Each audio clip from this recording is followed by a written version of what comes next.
1 2 3 4 5 6 7 8 9 10 11 12 13 14 15.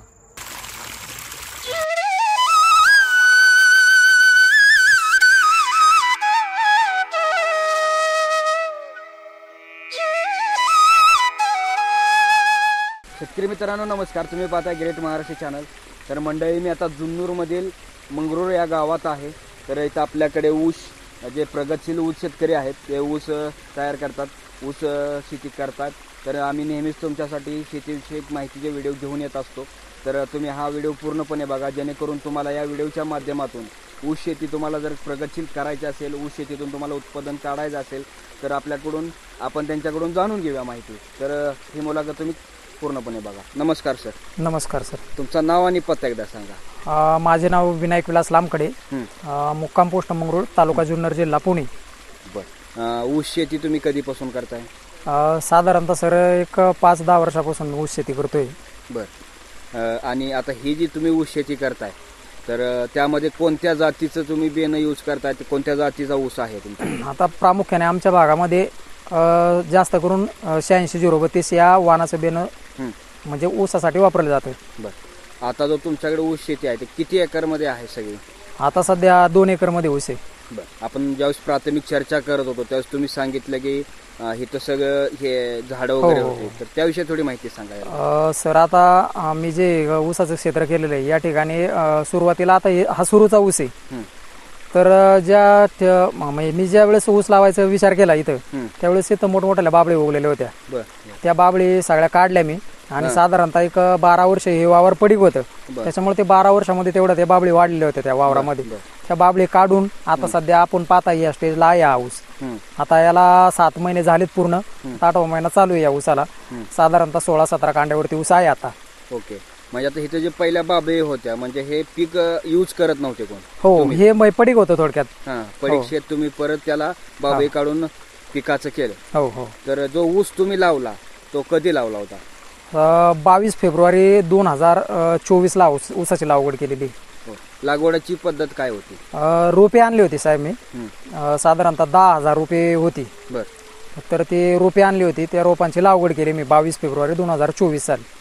ते 10,000ची रोपं आहेत तुम्ही आणली, ही सगळी किती एकर मध्ये बसली तुमच्या? 2 एकर मध्ये. म्हणजे आता साधारणपणे तुमच्याकडे 2 एकर ऊस शेती आहे? हो हो आहे. ह्या ऊस शेतीमध्ये तुम्ही आधुनिकतामध्ये काय आहे? आधुनिकतामध्ये आता सध्या आपल्याकडे अशी पद्धत आहे की बाऱ्यावरती भरायचं, म्हणजे बँडावरून बाऱ्याला पाणी जातं. तसं आता मी याच्यामध्ये पाईप टाकला, त्याला कॉक टाकले, आणि त्याद्वारे इकडं कसं थोडंसं बिबट प्रवण क्षेत्र असल्यामुळे इथं वाघांची भीती असते, आणि त्यातल्या त्यात लाईट पण आपल्याला रात्रीची असते शेतकऱ्यांना. त्याच्यामुळं आपलंही पण संरक्षण व्हावा आणि ऊसाची पण वेळेत भरणी व्हावा याकरता मी पाईप अंतरलाय आणि त्याला कॉक सिस्टीम केलेली. ते कॉक 5 तास झाले की माझं एक तुकडं होतं, मी ते बंद करतो आणि दुसऱ्या तुकड्यावरती कॉक चालू करून देतो. ओके, म्हणजे तुम्हाला स्वतः ते राखण पाणी धरत बसायची गरज? हो, धरायची गरज नाही. आपलं बाकीचं पण काम चालू राहतं आणि हे पण काम चालू राहतं. ओके, तर साधारणपणे हे जे पाणी आहे तुम्ही सगळ्याच पिकाला देता, त्याला 2 एकराला किती टाइम लागतो? आता माझं 3 तुकड्यांमध्ये विभागणी या 2 एकराची. तर आता ही जी तुकडे आहे साधारणतः याला 5 तास लागतात. हे एक तुकडे आहे याला अर्धा तास, आणि खाली शेवटचे एक तुकडे आहे त्याला पण 1 तासाच्या दरम्यान त्याला पण पाणी लागते. ऊसाला पाणी तुम्ही किती वेळा देता आणि किती प्रमाणात देता? प्रमाण तर काय अंदाजेच असेल? हो, प्रमाण अंदाजेच असतं. आता कसं आहे, असं टाइम सेट केलेलं आहे सर. हे तुकड्यावरती अर्ध्या तासाने मोटर बंद करणे, त्या तुकड्यावरती 5 तासाने मोटर बंद करणे, 1 तासाने करणे, असं प्रत्येकाला टाइम दिलेला आहे आपण. तिथं खाली शेवट पायचं पाणी आले का मोटर बंद करून टाकायचे. आता तसं आपण म्हणजे असं मोजू नाही शकत किती पाणी किती पट्टीत देतो आपण, पण साधारणतः एक 15 दिवसाच्या अंतराने पाणी चालू असतं त्याला. ओके, आता ही तुम्ही जी ऊस लागवड केलेली जमीन आहे ती कोणत्या मध्ये आहे? कशी जमीन आहे? काळी जमीन आहे सर, काळवट. हो, पूर्ण काळी जमीन आहे. ओके, आता ह्या जमिनीमध्ये हे येत नाहीत का, म्हणजे जे मीठ वगैरे फुटत नाही का? फुटतं ना सर, सगळं फुटतं. तणनाशक आपण शिपणी करतो त्याला सुरुवातीला, त्याच्यामुळे जशी आपण देखभाल करतो. मी आता साधारणतः आमच्या इकडे खुरपती नाही ऊसाला, पण मी 2 वेळा खुरपणी पण केलेली ऊसाची.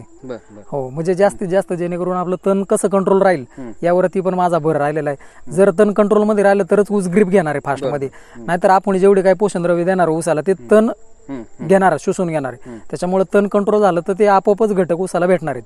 बरं, तर साधारणपणे तुम्ही 8-7 महिने झाले ऊसाला, तर ह्या ऊस पिकाला तुम्ही बेसळ डोस मध्ये काय दिलं होतं किंवा ह्याला काय डोस द्यावा लागतात, सुरुवातीपासून काय काय दिलं होतं? सर आता हे तुम्हाला मागं सांगितल्याप्रमाणे याच्यात बाबळी उगल्या होत्या, त्याच्यामुळे ह्या वावराची मशागत करणं मला तितकंच गरजेचं होतं. मी सुरुवातीला याला 2 एकरी मिळून 8 ट्रॉली शेणखत टाकलं. त्याच्यानंतर बेसल डोस त्याला मी सिलिकॉन 6 गुणी, 1846 6 गुणी आणि पोटॅश 4 गुणी असा प्रकारचा मी त्याला बेसल डोस दिलेला होता सुरुवातीला. त्याची पद्धत काय होती द्यायची म्हणजे? ते दाणेदार मिक्स सगळे एकत्र मिक्स केलं आणि हाताने टाकत गेलो सरीने. हो. ओके. आता त्यानंतरचा जो डोस होता तो किती दिवसांनी दिला मग परत? त्याच्यानंतर मी सर 1 महिन्याने त्याला परत एक दुसरा पहिल्यांदा त्याला डिचिंग केलं मी, कारण मी ती रोपांची लागवड केली होती. त्याच्यामुळे ते सुरुवातीला फेब्रुवारीमध्ये आणि उन्हाळ्यामध्ये मी लागवड केली होती, त्याच्यामुळे ती गाभे पडत होते त्याला.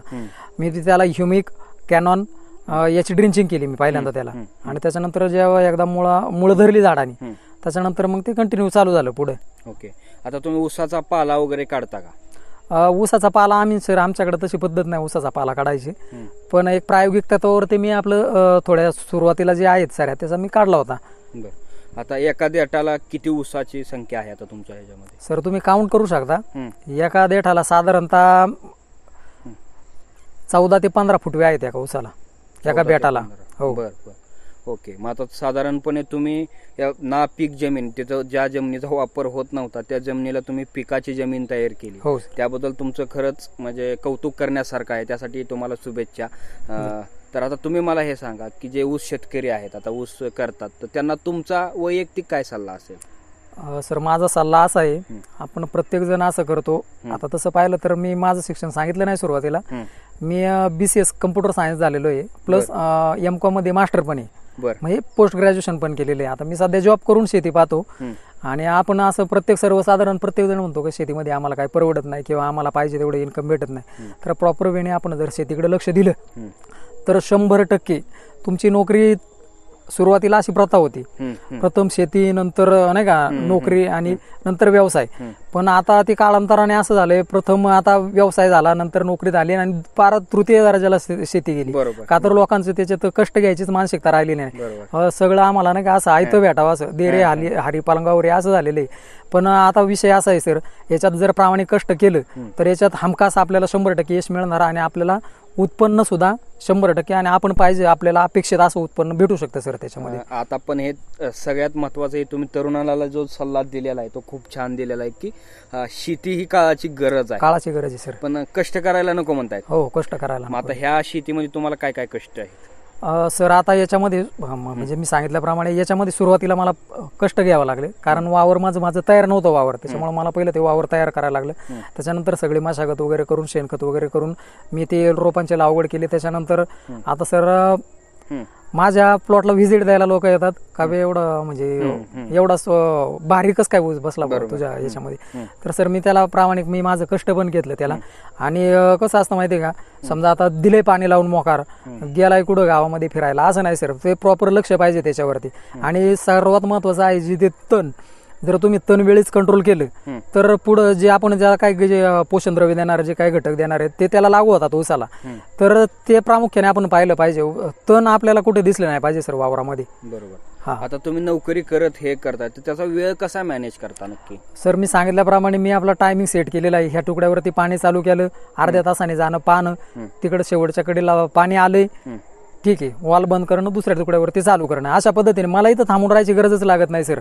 मी एकदा मोटर चालू केली, समजा लाईट असेल दिवसाची तर मी दिवसाला अन्य पिकांवरती पाणी देतो, रात्रीचं असेल तर रात्रीचं ऊसाला देतो पाणी, कारण इकडे बिबट्याची भीती असल्यामुळे आम्ही काही इकडे रात्रीचं येत नाही.